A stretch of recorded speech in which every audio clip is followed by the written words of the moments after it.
होती है और ये मुखड़ा है और हाथ में माइक है, ठीक है। बात धन्यवाद जय भीम जय भारत। मैंने तमाम साथियों से अगर मौका भेट जाए वो साथियों जिस घड़ी का आपको इंतजार था वो घड़ी को समाप्त करते हुए भगवत भाई साहब आप बहुत देर के वो घड़ी समाप्त करते हुए साथियों आप सबके बीच में इस देश के युवा सम्राट और इस देश की आवाज बड़े भाई चंद्रशेखर आजाद को बुलाना चाहूंगा। माननीय आजाद जी आए और इस शिवपुरी की क्रांति की भूमि से हमारे यहाँ पर युवाओं को संबोधित करे। माननीय चंद्रशेखर आजाद जय जय जय जय जय।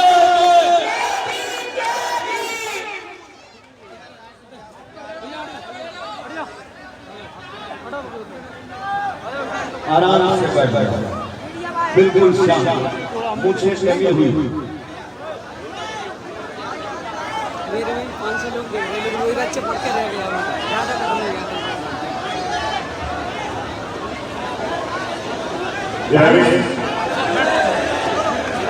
मेरी आवाज कहाँ तक आ रही है? धन्यवाद।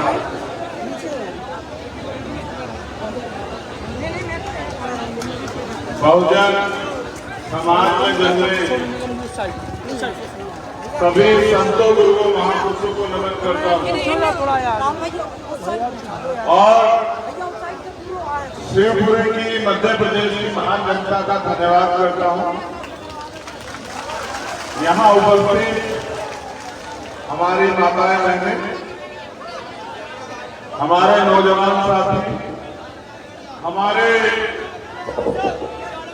बहुत ही सीनियर और जिम्मेदार साथी, यहाँ इस आज की प्रोग्राम की पूर्व आयोजक कमेटी, जिला की भीमानी आजाद समाज पार्टी और प्रदेश की पूरी टीम का धन्यवाद। साथ साथ जो वॉलेंटियर यहाँ लगे हुए हैं उनका भी धन्यवाद करता हूँ।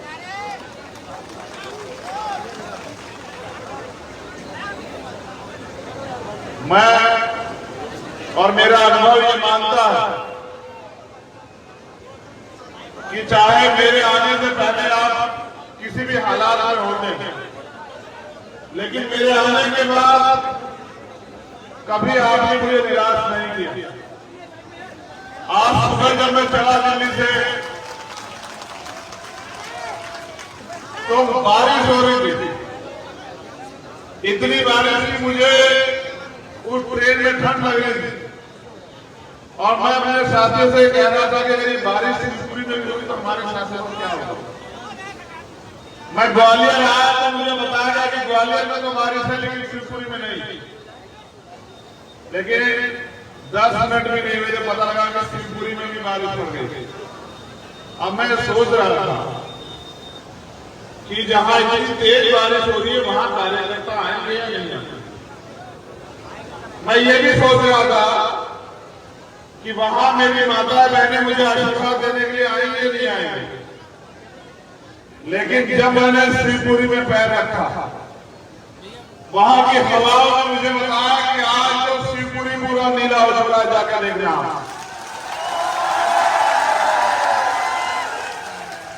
एक गरीब के बेटे को इतना प्यार देने के लिए जो आपके बीच में से बहुत बहुत धन्यवाद। आप सब लोगों का दोबारा पूरा धन्यवाद। मुझे आपसे बहुत जरूरी बात करनी है। क्या आप 20 मिनट मुझे सुनेंगे? जो जिस स्थिति में वैसे खड़ा रहे, हो सकता है कोई एक काम पे खड़ा हो सकता है किसी पे कुर्सी ना हो सकता है कोई जमीन पे बैठा हो। जो इस मंच पे बैठा है वो भी मेरा है और जो सामने बैठा है वो भी मेरा है, जो गाड़ी के ऊपर खड़ा है वो भी मेरा है और जो जमीन पे बैठा है वो भी मेरा। हर एक मेरा अपना। मैं जितना प्यार इनसे करता हूं उससे कहीं गुना ज्यादा प्यार आप लोगों से करता हूं। मैं जब पैदा हुआ तो मैं अकेला था, लेकिन अब मैं अकेला नहीं। आज इस लड़ाई को लड़ने वाले मेरे साथ हर प्रदेश में लाखों लोग हैं। मैं दोबारा से पूरी भीमानी आजाद समाज पार्टी की टीम का धन्यवाद करता हूं। मध्य प्रदेश की एक एक कार्यकर्ता का धन्यवाद। साथियों, मैं उस टीम का नेता हूं भावुक है, जनूनी है और जो नियम मानती नहीं, सिर्फ नियम तोड़ती। नियम से उनका कोई मामला नहीं। उनको लगता है कि इतने नियम उनके ऊपर थोपे गए, अब कोई नियम नहीं छोड़ना, आप सारे नियम को तोड़ देना। तो नियम तोड़ के हम लोग आगे नहीं बढ़ पाएंगे। हमें अगर ये लड़ाई जीतनी है, जो लड़ाई में मैं आपको बताऊंगा, तो हमें नियम मानने पड़ेंगे। और नियम जितने मेरे लिए उन्होंने आपके लिए दी। मैंने आज कैडर प्रोग्राम चल रहा है, उसका एक कारण है। मेरी बात को गौर से सुनो। किसी भी डिपार्टमेंट में जब कोई बच्चा भर्ती होता है तब तक वो आम होता है, हमारे जैसा नौजवान। लेकिन फिर उसको उसकी डेडिकेशन के मुकाबले बनाने के लिए ट्रेनिंग दी जाती थी। जैसे आर्मी में कोई नौजवान भर्ती होता है वो आपके जैसा होता था, लेकिन फिर उसको 6 महीने 9 महीने 1 साल की कड़ी मेहनत, कड़े प्रशिक्षण से गुजरना पड़ता, तब वो योद्धा बनता, जवान बनता है। मैं जब आके देखता हूं तो मैं डरता हूं, क्योंकि सागर में एक हादसा हुआ था कि कहीं आपको चोट ना लग जाए, कोई हमारे बीच से ना चला जाए, किसी को नुकसान ना हो जाए। लेकिन आप तो नहीं करते हैं, आप तो इस बात की परवाह नहीं करते हैं। एक तो मुख्यमंत्री ने आवारा पशु ने छोड़े हुए सड़कों पे वो उनकी रोकथाम नहीं कर रहे हैं। ऊपर से ये हमारे जब ये नीले सैलाब के योद्धा होते हैं, ये किसी की परवाह नहीं करते। लेकिन आज लड़ाई बदल सकती थी, हालात बहुत सामान्य नहीं। अगर आप स्वाभिमान सम्मान से जीना चाहते हैं, आप अधिकार चाहते हैं, आप गुलामी की बेड़ियां काटना चाहते हैं, तो आपको उसकी कीमत चुकानी पड़ेगी। आने दीजिए उनको, कुशवाली को एक जिम्मेदार रख के वहां भेजो, जिसमें लोग आने में परेशानी ना हो।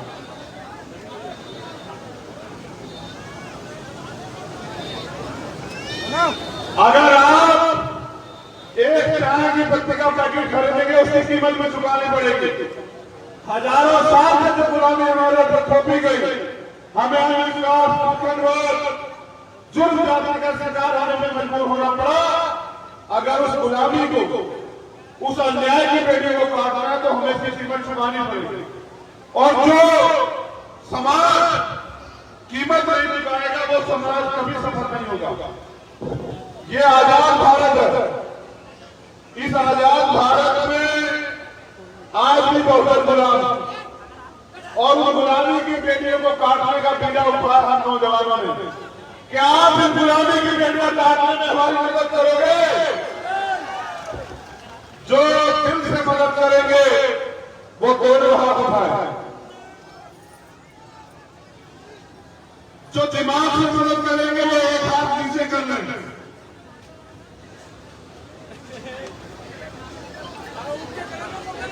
मैंने कहा ना कि बिना ट्रेनिंग के भीड़ भेड़ जैसी, मैं इस लड़ाई को भीड़ के जरिए नहीं जीत सकता हूं। क्या बताओ, भीड़ में कोई लड़ाई जीती है आज तक? इस लड़ाई को जीतने के लिए उनसे ज्यादा कैडर तैयार लोग चाहिए। मैंने कहा कि जो लोग दिल से मदद करेंगे वो दोनों हाथ खड़े करेंगे, जो खाली तन से मदद करेंगे वो दोनों में से एक हाथ नीचे कर लो, जो मन से और तन से दोनों से मदद करेंगे वो दोनों हाथ ऊपर रखो।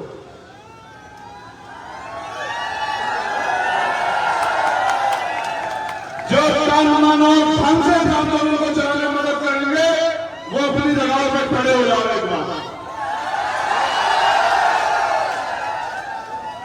धन्यवाद, धन्यवाद।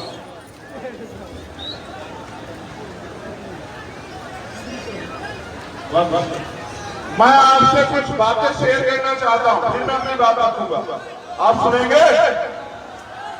अस्ते यहां जाओ, ये पकड़ो। अब शांति से मेरी बात सुनो। नारेबाजी से मुस्कुराने से मिशन सफल नहीं होगा। देखो, गौर से सुनो। करेगा बीएमओ ने महिलाओं और मान्यवर काशीराम साहब पर बजट टिप्पणी की, जाति सुरक्षा कहे। भीम आर्मी के मेजर मोहजी अर्जुन नायक ने धरना भी दिया, लेकिन FIR कार्रवाई, लेकिन अभी तक जेल में नहीं गया अपराधी। ये ढोला परिहार, नीलम परिहार, पुत्रगंज गौरव सिंह परिहार निवासी गांव भावखेड़ी एवं भुज्जी जाटव पुत्र श्री खोदू जाटव, और इन पे राजीनामे का दबाव बनाया जा रहा है, लगातार धमकी दी जा रही है। दो राजवीर जाटव जी, इनके साथ भी जो है इनका एक मुकदमा, उस पर गवाही के लिए दबाव बनाया जा रहा है। पुलिस के पास जाते हैं बेचारे ऐसे लोग आते हैं। प्राथी गिरिराज जाटव पुत्र शंकर जाटव निवासी ग्राम फरारा, इनके यहां मर्डर हुआ है और मुझे लगता है कि अभी कोई कार्रवाई नहीं हुई, तभी मेरे पास आए।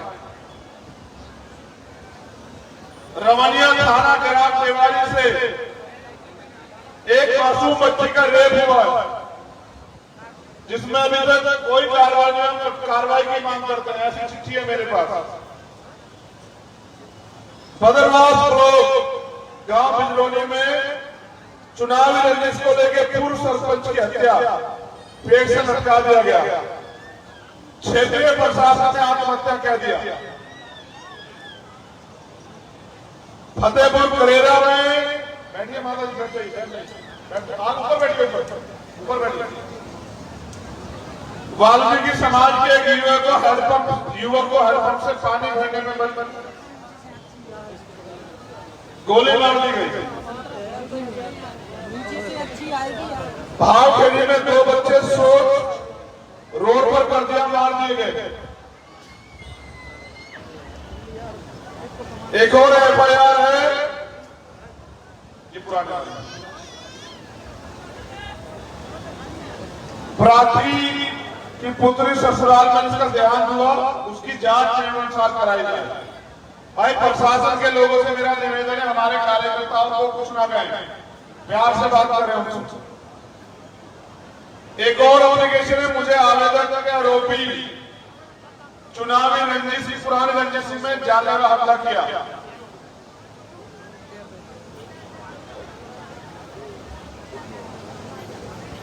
मुकदमा नहीं लगा, करंट लगा था। FIR दर्ज हुई, कोई कार्रवाई नहीं हुई। प्राथी की नाबालिग पुत्री को पहला फैसला कर ले गया, कोई कार्रवाई नहीं हुई।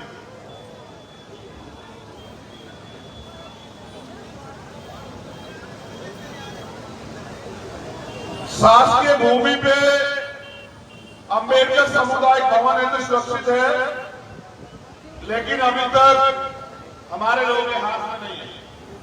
और ये अंतिम घटना जो मेरे हाथ में है, ये वो है जहां एक बच्ची जो है दलित समाज की, वो स्कूल जाना चाहती थी। कुछ नालायकों ने उसको इसलिए रोक दिया कि इस गांव की बेटियां स्कूल नहीं जाती है, उसके परिवार के साथ मारपीट गई। बड़ा शाहजहां का मामला है। मैं ये बातें आपको क्यों बता रहा हूं जी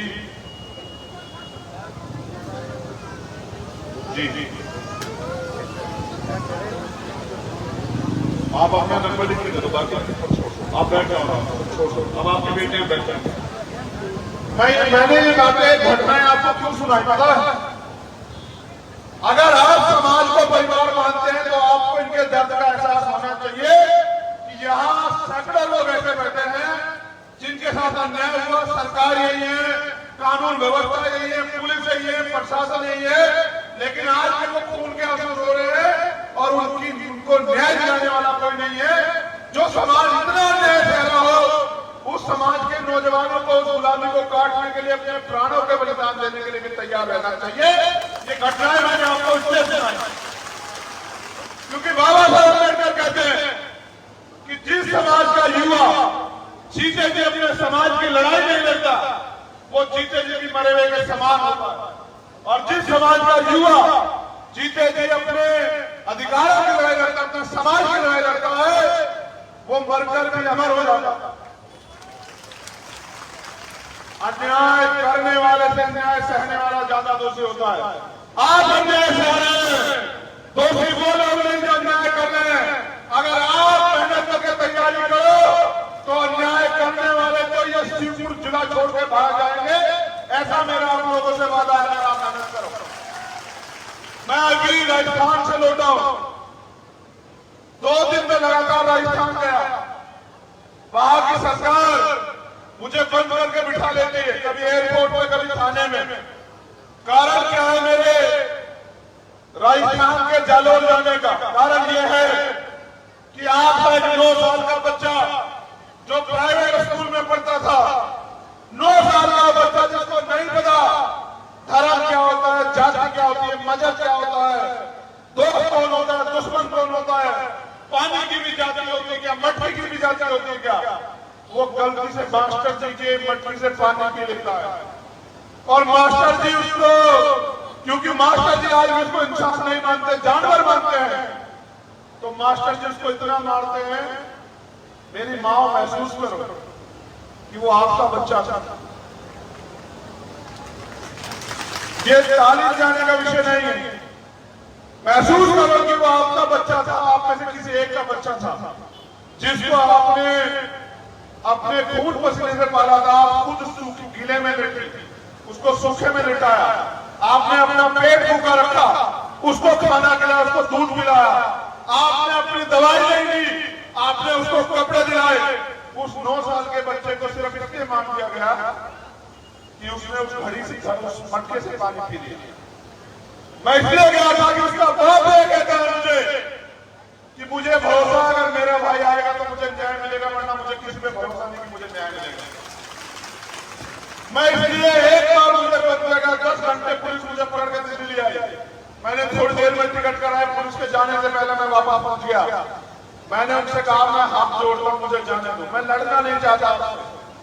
मेरी आपसे कोई लड़ाई नहीं है।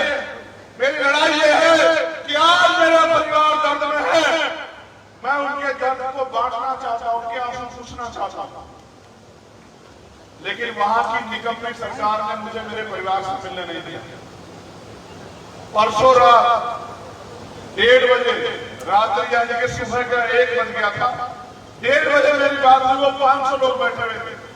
वो कहते हैं आप आजाद, आपको कोई नहीं रोक सकता। सच कह रहे हैं, नहीं रोक सकता कोई मुझे। लेकिन इन निकम्मी सरकारों को मैं ये आजादी नहीं देता कि वो मेरे कार्यकर्ताओं को पीटे, छुट्टे मुकदमे लगा के जेल में डाल देता। मेरी चुप्पी अगर है तो मेरे कार्यकर्ताओं की वजह से, मेरे परिवार की वजह से है, वरना देश का प्राइम मिनिस्टर भी इस बात को जानता है और मध्य प्रदेश का चीफ मिनिस्टर भी इस बात को जानता है। अगर भीम आर्मी ने कुछ तय किया तो वो कोई दीवार ही नहीं बनी जो स्कूल का रास्ता रोक दे। तो जो सरकारें चंद लोगों को खुश करने के लिए मेरे लोगों की हत्या कर रहे हैं, वो याद रखें कि जिस दिन ये गरीब अपने पैरों पे खड़ा हो गया, ये बहुजन समाज, ये SC, ST, OBC माइनॉरिटी, ये जिस दिन अपने पैरों पे खड़ा हो गया, उस दिन इनका राज देश में आएगा। और जिस दिन इनका राज देश में आएगा, आपकी हैसियत नहीं होगी सामंतियों कि मेरी किसी माँ बहन की तरफ, मेरे किसी भाई की तरफ, मेरे किसी बुजुर्ग की तरफ आप लोग उठा के देख लो। आपकी पीढ़ी 1000 बार सोचेंगे न्याय करने से पहले। मैं मध्य प्रदेश आता रहता हूं। मैं आया था नेमावर के बाद, जब पिछड़े वर्ग के हमारे भाई, जो हमारा हिस्सा है, हमारा परिवार है, जब उनके आरक्षण का हमला हुआ, उन्होंने मुझसे बुलाया कि भाई आप आ जाओ। तो यहाँ की सरकार ने मुझे एयरपोर्ट में 12 घंटे बिठा के रखा, मेरे कार्यकर्ताओं को पीटा, उनकी गाड़ियां तोड़ी। मैं सरकारों का चरित्र जानता हूं। मैं आता रहूंगा, लेकिन मैं आपसे पूछना चाहता हूं, अगर किसी जानवर को भी इतनी बार प्रताड़ित किया जाए, उनका शोषण किया जाए, वो भी रिएक्शन दे देंगे, वो भी लड़ पड़ेंगे, वो भी चीखेंगे, चिल्लाएंगे। ये मेरा बहुजन समाज क्यों अपनी लड़ाई के लिए मैदान में नहीं आता? क्यों ये नहीं समझता कि एक दिन की रैली, एक दिन की आंदोलन, एक दिन के रोड शो, एक दिन की मीटिंग से समाज में ताकत नहीं आएगी, समाज ताकतवर नहीं बनेगा। हमें 365 दिन काम करना पड़ेगा। जब हम रोटी की लड़ाई लड़ते हैं, अगर सुबह काम करते हैं तब शाम को रोटी स्वाभिमान की लड़ाई अगर रोज नहीं लड़ेंगे तो हमें स्वाभिमान सम्मान कहां से मिलेगी?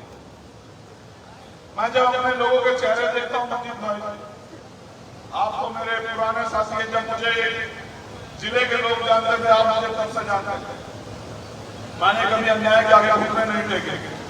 मगर मैं जब गांव देहात में जाता हूं तो अपनी माओ के चेहरे देखता हूं, अपनी बहनों के चेहरे देखता हूं, उनके चेहरे पे एक उम्मीद होती है। वो जब मुझसे हाथ मिलाती हैं, मुझे आशीर्वाद देती हैं या मेरे बराबर में खड़े होकर फोटो खिंचवाती, तो वो ये एहसास करती है कि यहाँ हम सुरक्षित हैं, ये हमारा बेटा हमें न्याय दिलाएगा, ये हमारे जो गुलामी 70 साल से हमारे ऊपर आजाद भारत में भी हमें गुलामों जैसा जीवन जीना पड़ता था, ये उस गुलामी से हमें आजाद करेगा। लेकिन मैं आपसे पूछना चाहता हूं, क्या मैं अकेला इस लड़ाई को लड़ सकता हूं? क्या बिना आपके मैं इस लड़ाई को जीत सकता हूं? आप ये बताओ, जो सुविधाएं ये इसको क्या मानते हो?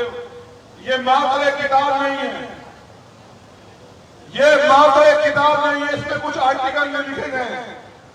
ये वो पवित्र ग्रंथ है जिसने हमारी जिंदगी बदली है, जिसने हमें समान अवसर दिए। आज अगर हम यहाँ बैठे हैं मंच पे, आज अगर ये नौजवान इस माइक में दहाड़ते हैं, ये स्वाभिमान सम्मान का जीवन जीने के लिए और अपने समाज को दिलाने के लिए आगे बढ़ रहे हैं। ये जो मंच सजा है, आप जो कुर्सी बैठे पंडाल लगा है, और उस बारिश को भी आपके उस आगे मुड़ना पड़ा, उसको अपना रास्ता बदलना पड़ा है, तो ये अधिकार है संविधान। आज इसको खतरा, बाबूजी मुझसे कह रहे थे कि भाई यहाँ बीजेपी की सरकार नहीं आनी चाहिए, मैं भी कह रहा हूँ आनी चाहिए, लेकिन मैं तो कह रहा हूँ बीजेपी की ना किसी की ना हमारी आनी चाहिए। हमें नहीं मतलब किसकी आए या नहीं, हमें फर्क नहीं पड़ता, क्योंकि हमने तो सबकी सरकारें देखी।